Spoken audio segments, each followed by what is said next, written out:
Today's lesson deals a little bit about Teddy Roosevelt and the Panama Canal. So before we go ahead and get started, I'm going to want you to log into your BrainPop account, watch the video, and take the graded quiz after the video. So I want you to pay very close attention to the video, stop it and pause it, rewind it if you need to, and then you're going to take the quiz. Okay, when you're done, you're going to come back to this presentation and continue with it. You may pause your presentation. Now, I'd like you to watch the Teddy Roosevelt video from historychannel.com. Whenever you're ready, you're going to pause our presentation here and you're going to go back to our lesson and you're going to find the historychannel.com video about Teddy Roosevelt. I think you'll find him very interesting and learn a lot about him. When you're done, come on back and we'll continue our presentation. Bye. So now we're going to look a little bit at the Panama Canal, which is what the rest of this lesson is primarily going to be about. The definition and summary of the Panama Canal is as follows. The Panama Canal provides a crucial waterway of international marine transportation and trade.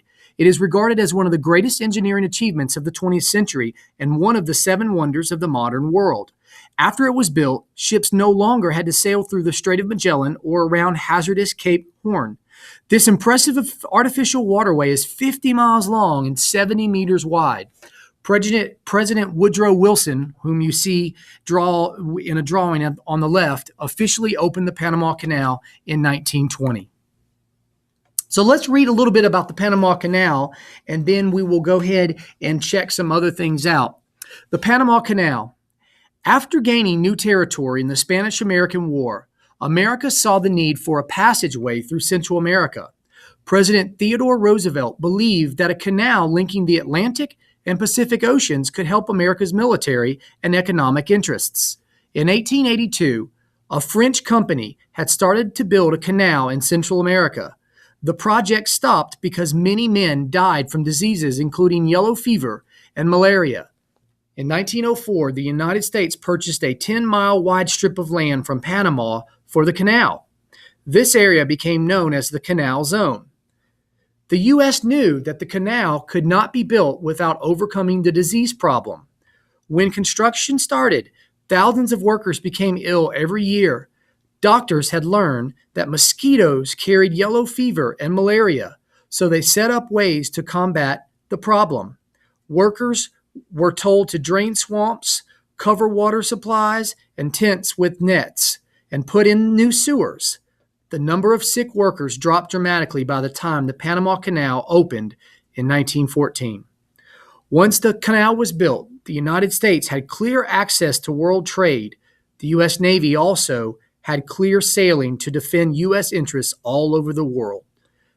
Theodore Roosevelt said, quote, "By far the most important action I took in foreign affairs during the time I was president was related to the Panama Canal."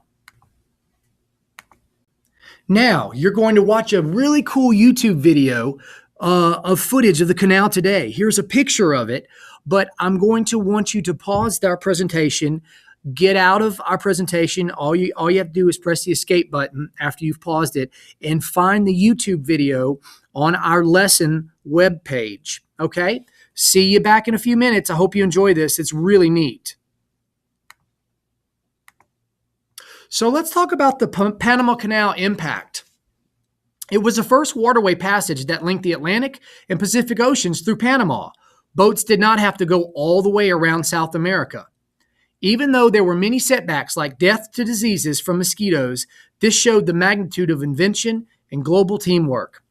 Teddy Roosevelt started it, and Woodrow Wilson finished it.